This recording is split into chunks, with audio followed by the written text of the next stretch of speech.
If you work as a manufacturing facilities engineer, installing a new piece of equipment can be as complex as the machinery itself. From prep work to alignment and testing, it's your team's job to put it all together. That's why it's good to have Grainger on your side. With industrial-grade products and next-day delivery, Grainger helps ensure you have everything you need close at hand through every step of the installation. Call 1-800-GRAINGER, click Grainger.com, or just stop by. Grainger, for the ones who get it done. Ready to make a real impact every day? Join the Active Day Home Care team and help clients maintain their independence in the comfort of their own homes. Make a difference in someone's life as you provide essential daily assistance and protect their health and happiness. Earn up to $20 an hour and enjoy additional perks like optional daily pay, 401k, paid time off, ongoing educational training, and more. Join a team that values care, compassion, and your professional growth. Visit activeday.com to apply. Hey guys, welcome to Creators today. I'm your host, Meosha Beam. Today we have a special guest. How y'all doing? My name is Mike Fallin. Nice to meet you guys. Welcome to the show. Thank you for doing this. Yeah, I'm excited. I love the past episodes, and I'm just really honored to be a guest on the series. Aw, thank you. Thank you so much. Well, I mean, you have such an amazing resume. You're a filmmaker, you krump dance. I didn't know that you were crumping it up. That's pretty amazing. Every time, without fail. 15 years this August. Wow, that's amazing. You're an actor. I mean, you're a host. You have so many things. Tell us, from the beginning, what made you fall in love with film? And what made you how did all that other stuff kind of add to your? So with the film aspect, I have to blame my father for that. So my dad was a huge movie buff. And so since I was my dad would always take me every other day to Hollywood videos or Blockbuster videos. And we would just run through VHSs and then DVDs and so on and so forth. And that's where I really got like a feel for cinema, because growing up, especially going to the video store, almost like basically living there, like I saw every type of genre of film. I saw the art on the boxes. I'd read the descriptions on the back, I'd be amazed by all these different worlds that existed in that medium. And so that's really first got me to have like a deep love for film. And then in 2005, I got introduced to krumping through a documentary called Rize, spelled with a Z. Yeah, so it followed like 3 different dance styles, but the majority of the documentary followed style, which is called krump. And it just so happens I found out about the documentary because about 10 of the students at my high school that I became friends with, they were krumpers, but in San Diego, where I'm from. And because the krump community was still about like 3 years old when I joined it in San Diego, because it started around 2002 in San Diego.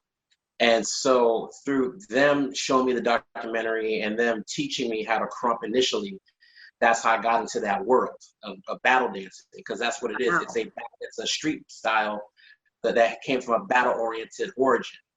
Yeah, it's crazy because like in itself, it's almost like a very cinematic origin. Basically, that style was created back in 1999 by 2 dancers.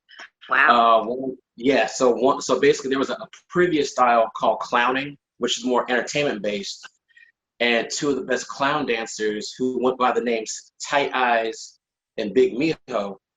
They were, I know, right? I don't pick the names. That's right.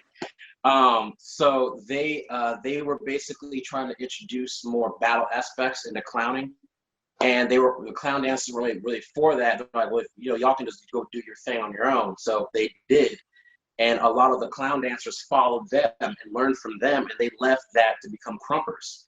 And it got to the point where from 1999 to 2020, we're a global dance culture in almost every country around the world. We even have like a Super Bowl basically called the EBS European Buck Session, where we have basically either one-on-one battles from different people from around the different countries, or they'll have team battles where it's like 5-on-5 battles of people representing their countries versus each other.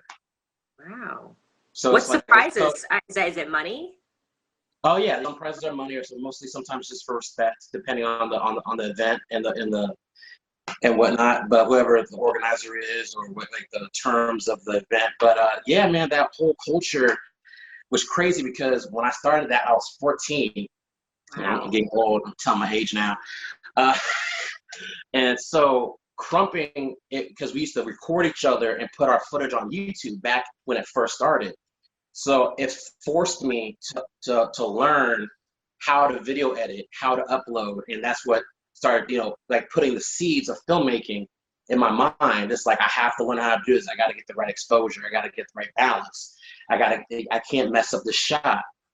And so after high school, in a very brief nutshell, I went to college for video editing.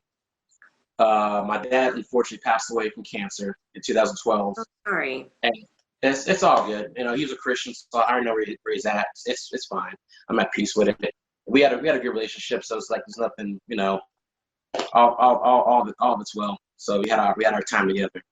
But when he passed, it triggered something in me, and the way I coped with his death is, I don't know what it was, but something drove me to be like, you have to start writing. You have to get into literature. Because I saw and read about other people like Jeff Johns from Warner Brothers in DC. When his sister died in real life, he created the superhero Stargirl based on her. Wow. Yes. And then there was another character that named Nova from Marvel. And when the new writer took over a couple years ago, his son died years ago, and he based the new version of Nova on his son. And, hearing about these stories growing up about, artists doing that, I was like, I'll do the same with my dad. And that's what I started working on my first scripts and my first franchises I've been wanting to write. I would base characters on my dad, and those became exercises into, writing and critical thinking and world building. So it's like, how was the writing process for you? Like for me, getting into writing, I got into it a little later because I think people automatically assume because you're a director, you write everything that you that you make. But then, slowly I've been getting into it, and I actually very much like it.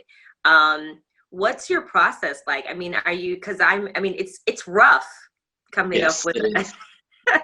For me, it's weird because my mind is very it's not scattery, but it's like I watch a lot of different genres of film or like live action anime, so different things inspire me. But for me, if I'm watching like a movie and I hear a certain line of dialogue, it'll trigger a new idea in my head. Like, oh, okay, well, what if I took that word and I can build a character off that sentence?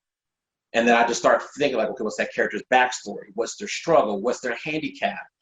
What's their overall arc? And that's how it is for me sometimes. Or like, I'll like the thing I do a lot, I like to put on Spotify, or I'll download Krump tracks from, nice. Like, which is funny, and I'll listen to the music. And when I'm listening to like either Spotify or I'm listening to the battle music from Krumping, I'll start seeing scenes for random movies in my head, and I'll try to jot them down. And then I'll try to connect previous scenes that I've written, or take the ideas from a previous scene and see if they'll fit in this other idea that I have. And then that's how I build characters. I build scenarios. I'm like, okay, why is this character like this? Why are they in this environment? What's the situation that led up to this point? So it's like music will inspire it. A certain phrase or dialogue from other cinema will inspire me. And then I just go from there. And I started Googling like writing structures. I use Final Draft, Celtics, and I started self-teaching myself the writing structure from there. Yeah. Oh, that's amazing. That's so cool. So also acting. I mean, you did acting as well, right? You were in front of the camera. Yeah, that was my appearance was a very, very random situation, as you read. So when I was in high school, there was a music artist by the name of O'Neal McKnight, and he was a singer. I liked his song that he had back in the day called "Check Your Code." Then I saw he became a comedian, and he was set to perform at the Laugh Factory. And when I went to go see him, because I was still a fan, it was the same day Joan Rivers died, which was crazy. Oh wow! Yeah, that's why I'll never forget. And it's funny, this morning I got the Facebook, Instagram reminder for the memories, and I Wow. reposted on my IG. And so when I went there, I talked to O'Neal because with Laugh Factory, it's pretty cool, as long as you're cool with the talent, you get to talk with them, whatnot. And so me and him were talking, and we exchanged info because we were talking about maybe working together on some stuff. And because I was just starting out, and then he told me, he's like, "Hey, after my set, meet me outside." And I was like, "All right, cool." So after he did his comedy set, I walked outside to the front of the Laugh Factory, and there was like all these bright lights and all these people with cameras and audio equipment. And I was like, "What? What's all this?" He's like, "Oh, I'm filming my first TV show for Lifetime. Do you want to be in it?" Like You're like, literally, yeah. It was like an ambush opportunity where it's like I wasn't expecting that. And so I was in this scene with him where I played part of his entourage leaving the Laugh Factory. So literally within an hour of meeting one of my favorite artists from high school, I got put on Lifetime channel. isn't that insane? Yeah, I was like, that was just nuts. And I actually came back for a second scene about 3 months later because the show is called Kosher Soul because O'Neal, he's African American, but his wife is Jewish. And he converted, and that's like one of the bases of the show. So I went to his bris, and I got to film with Kim and Russell Simmons, Farnsworth Bentley. So it was a crazy night, and we filmed it at the One Oak. And so yeah, that was Where? the One Oak on Hollywood Boulevard, right by the Whiskey A Go Go and whatnot. Yeah. So in the Roxy, yeah. So that all that happened within towards the end of 2014. So it was like 2 years after I came to LA, I got to be on national TV in 2 different scenes for that show. That's incredible. Those are that's what makes it really fun. This industry is like, you just never know, right? You just never know. I wasn't planning on it. The day that Joan Rivers died that day, I was like a little bit of like a weird situation. I loved her. Yeah. But I got to see one of my favorite artists turn into a comedian, and then boom, he put me on national TV. Like that was crazy, man. And it's funny because he was also on this series on this YouTube channel called All Def Digital, which is owned by Russell. And it's funny because you can talk about me acting. This all ties in. He was a part of a show, and the show had 3 different hosts. It was O'Neal, a comedian named Aflamu Johnson, and Ian Easton, and there was another guy named what was that cat's name? He was in Heat with Sandra Bullock. Man, I'm blanking out what his name was, but it's funny because after I filmed with O'Neal, I met the other 2 hosts of that show, and the other one, his name was Aflamu Johnson, and we clicked and we were cool, and the same thing happened where basically we got to know each other, and we started hanging out, and he asked me to be a part of a sketch series for All Def Digital. So it's like I filmed with O'Neal in 2014, and in 2015.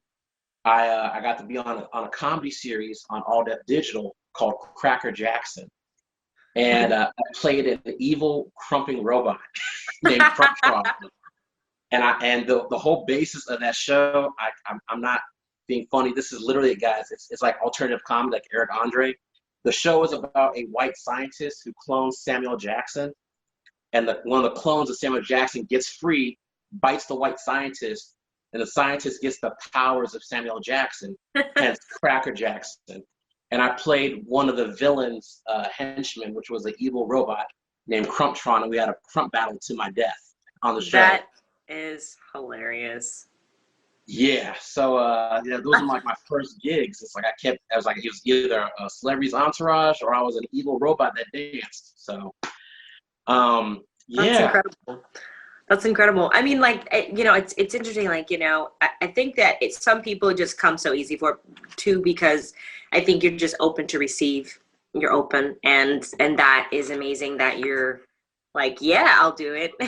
Yes. Which is great. I mean, I'm sure with that, there also has been challenges as far as like this industry. Can you tell us about that? Just some of the challenges that you faced as whether it's film, acting, host, yeah. Yes. So some of the challenges I had was like, I didn't get representation until like a year ago. And so tonight that representation is like booking gigs was so far few and apart that I had to have a regular 9 to 5, and then between 9 to 5s, they kill your soul. You know what I'm saying? It's like the craziest thing that I can give an example was I actually was in the I'm not gonna say like you guys haven't heard of it. I was in the beginning of La La Land. And I booked that because it was funny. My stepdad booked the movie Whiplash. Yeah. And what happened was when he booked it, I met Damien Chazelle back in 2014 before he became famous. And so me and Damien knew each other. And when he was filming La La Land, it was funny. I did Cracker Jackson in February 2015, and he was like, "Hey, I'm doing this movie with Ryan Gosling. Do you think you might want to dance in it?" And in my mind, I'm like, I'm broke. Yes. I was working at Office Depot at the time, part-time, which was like a whole different, you had to do what you do to survive. But it killed my soul every day working there because it's like, it wasn't what I wanted to do. I wanted to get into film, but I didn't have representation. It was like central casting wasn't working out for me. And it's like, that's how it is. People think because you do these big projects immediately that you have money. And that's another misconception. Just because I'll do a movie or I'll be on a TV show or I got to be on Lifetime and work on a Russell Simmons comedy series on YouTube, I'm not, it doesn't reflect financially in my bank account. I'm still like a regular person taking time off to pursue my dreams. Right. And so we filmed La La Land in 2015, and I was still working at Office Depot. And then we had to wait like a whole year for it to come out. And it was just like, I was telling my friends about it, like, oh, okay, you're in a movie, Ryan Gosling, blah, blah, blah. I started posting pictures when I was allowed to, and then everybody started switching up. And the movie came out, and I was still working a part-time job. And I remember I went to the premiere for the movie. It was like a magical night. It was like everybody was there, the whole cast and crew. We had fun. And the next day, I had back to my 9 to 5. And it was the most crushing experience ever because it was like I was just with all these celebrities. We're at the Bruins Theater. It's like I felt like my dreams were being accomplished, then back to reality, like within 12 hours. Wow. Yeah. It was like a reverse Cinderella feeling where it's like I'm not quite there, but I'm getting there. And it's like things like that. Well, sometimes I might crush somebody, but for me, I'm like, it's just stepping stones. Yeah, absolutely. Absolutely. Those are stepping stones for sure. Because like you said, and it's the misconception that people think if you're in a big film and you do all these big projects that you're automatically somehow are like rich or something. And I mean, just imagine people who are rich, they have to continue working to keep their money. I mean, so, it's like, I guess it's like more money, more problems, I guess. But yeah, I mean, those are great. Those are like good reminders that you're on the right track, and you're continuing to pursue your dream and goals. Question, but a lot of people also, do you ever get this from whether family members or friends that say, hey, well, this is not a real job? Have you ever gotten that? I mean, from anyone that, Oh, not even just that. It's like I've had people like that have known me. Like I've had a lot of them support, but then like the few that haven't supported or like, it's funny because like I've either had people try to, since I did La La Land, I've had people either try to use me for money, favors. Oh, wow. Yeah, like it's crazy. I had that, or it's like I've had people, especially with the political climate, like if they go like a little too crazy on the political spectrum and I don't agree with them, they'll be like, well, you haven't amounted to nothing. You haven't done nothing real yet. You're in the entertainment industry. It's the fakest industry ever. And I'm like, you're generalizing me with a whole bunch of other people I haven't even met or worked with yet. That's what's up. Yeah, it's just crazy how that works. And it's just like it's almost like a double-edged sword, where basically it's like a blessing and a curse, where some people are more towards the glitz and glam of it, but then some people don't want to know what the effort is or the beauty behind it, especially when you're on set. That's like a whole different vibe. And it's crazy. Like I remember like the day of the premiere for La La Land, like no joke, I had a foreign exchange student find my personal email, my personal Facebook, because I guess he backtracked my Facebook from my Instagram because I did not link. and he asked because he said and it was a real account. I verified it. It wasn't a troll or nothing. This guy missed a screening at the AFI Film Festival, and he wanted to know if I could bring him and his friend with him to the red carpet with me. There's a Are you random serious? stranger. Yeah, I've had people who saw my set photos of Ryan Gosling. I had this is true story. I had a dude from high school that I haven't seen since junior year, and he was like, "Hey, bro, it's like I saw your Instagram. You look like you're doing good. You got like $1,000 that I can borrow." Like, Wowzers. straight up. What else? I had about 3 or 4 Ryan Gosling and Emma Stone Instagram and Facebook accounts inbox me because like they saw the photos. They're like, "Hey, do you have like their contact info? Do you have their phone numbers? Do you like did you get to work with them?" Like random things. Or like I remember one of them was like, "Can you tell them I said hi?" And it's just a picture of Ryan Gosling's face on an Instagram. And I'm like, I don't know if you're a man, woman, an alien. I don't know what you are. I don't know you like that. So especially when they hit me up for their personal information, that's a whole different. It happens a lot now. I'm sure. How do you work around that? Like, what do you do to stay balanced? I mean, even now with the whole COVID situation going on. Well, especially with the whole COVID thing, it's just like I'm like right now. I've been with my family during this time, and for me, it's just like I feel like because I came from humble beginnings, and like so like half of my family are from the East Coast, and the other half of my family they're all immigrants. So it's like they've always had like a grounded viewpoint on things, and they always made sure that my ego never got too big. And I've had a lot of friends that I met through dance, through school, through film, that even though they've done what they do in life, they make sure to keep me humble. And they've been like, basically, it's like they're proud of me, but they'll still check me. And so it's like I've been blessed like that because I feel like if you go too far in this industry and you don't have someone that checks you and keeps you in balance, then that's how you become like a burnout or somebody that just goes crazy or does drugs, stuff that nature. Is what I say is never have yes men, always have men that'll check you. You know what I mean? So in that sense of like they'll tell you when to, like they'll say no to you or tell you not to do something that's not beneficial for you as your character. Gotcha. So that's how it's worked for me so far. And it's because like I've had even some family members like they're proud of me, but like they're like I don't care if you're famous, I'll still put you in your place. Like they let me know straight up. So it's like I've been fortunate to have that realness. And I think that's what the thing is. How to say some people get gassed up on their own careers or like they believe too much in their own hype, and I'm not. I'm glad I'm not like that. That's great. No, that's really important to have, and very healthy. To have that in your circle and your surrounding. What's one of the, I guess so far since. What are your greatest memories on set or with someone that you're like, this, this was or someone that you looked up to as far as like acting or film as a filmmaker that you worked with and you're like, wow, that was pretty cool. Wow. Oh man. I have a couple of those because it's like literally the 4 people that basically put me on were like I'm gonna talk about my boy Damien. Working with Damien Chazelle was like one of the best things that ever happened in my life. Yeah. Because it's like it's like I started off TV with O'Neal McKnight. I did my first web series with Flamu Johnson and Ian Easton, and like they were cool. Like these people I looked up to and I watched online and I became friends with them. But with Damien, I knew him before he became publicly big, but he was already putting in work.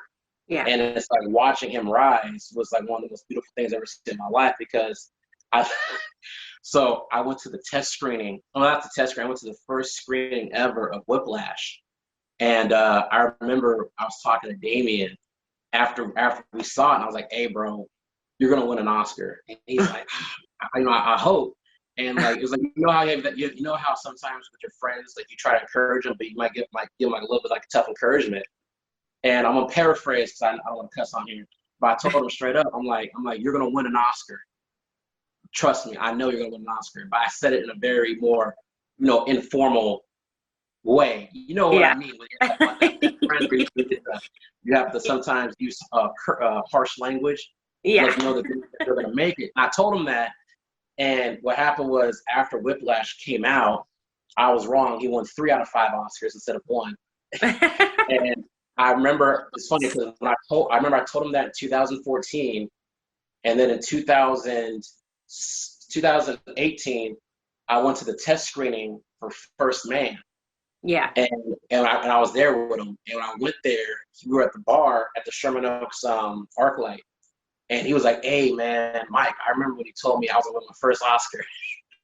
And that was just like the craziest thing, is because it's like I knew him just as Damien. And when I saw Whiplash, I never saw none of his previous work. I only saw Whiplash because my stepdad was in it. But when I saw it, I just knew like this guy is gonna be the one. And then it's crazy because it's like since he's blown up, he's always remained humble. That's great.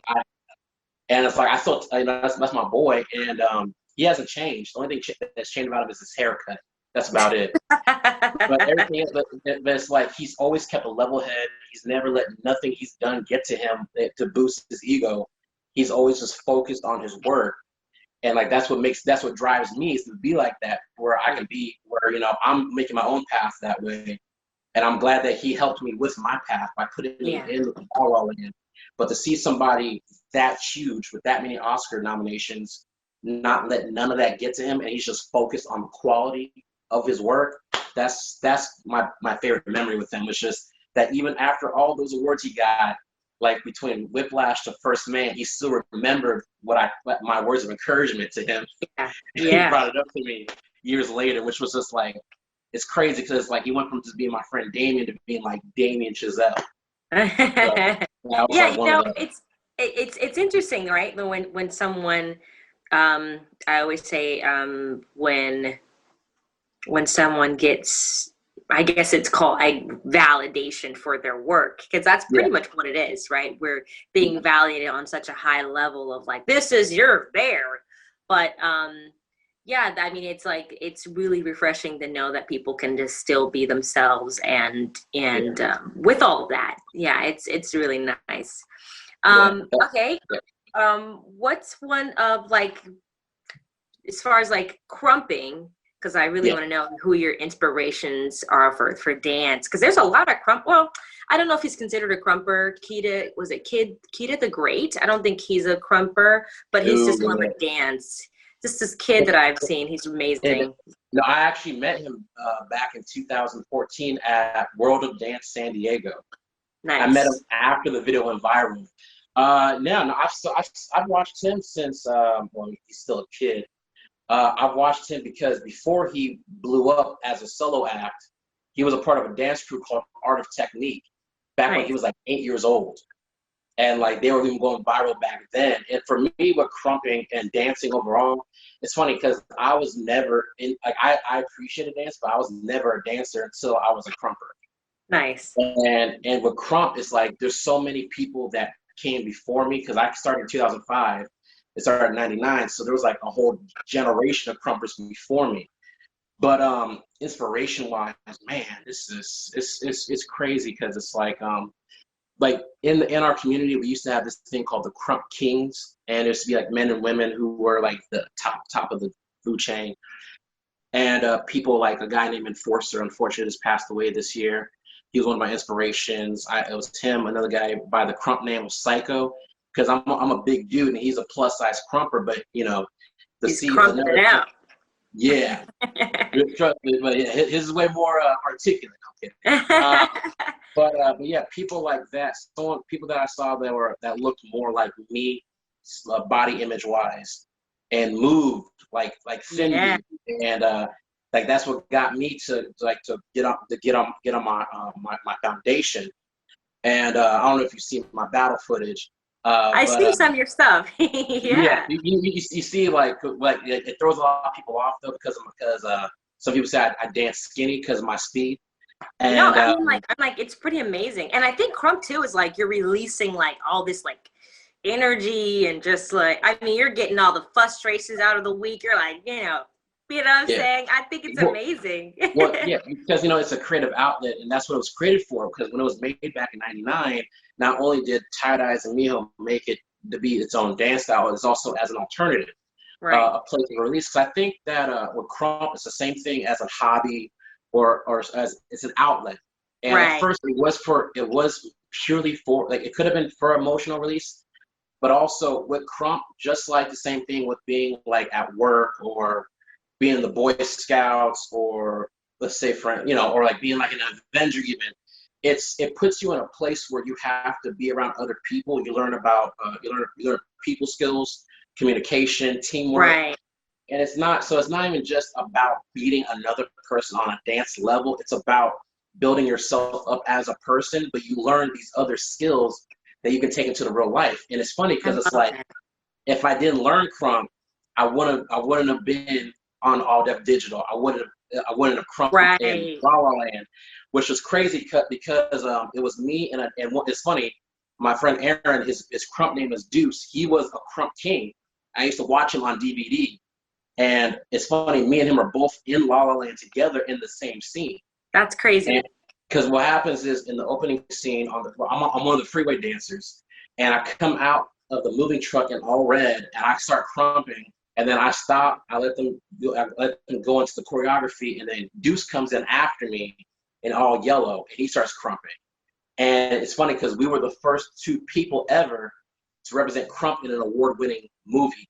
Period. We're the first ones to put it on that level, and there's been other Krumpers who've taken it to other levels. Like there's these two guys named Concrete and B-Dash, and they were the first ones to do motion capture for NBA 2K last year. So like when your character is waiting in the video game, you can have them Krump in the video game now. And it's like, I love it. Yeah, so it's just crazy how it took me from just being a street battle dancer to becoming to learning the seeds of my filmmaking, to where it made me a viable person and talent to be in La La Land, to work on All Def Digital. And I'm carrying over those life lessons I've learned since I was a freshman in high school into my adult profession. That's beautiful. Okay, what's for people that want to just get in this industry, what advice would you give them?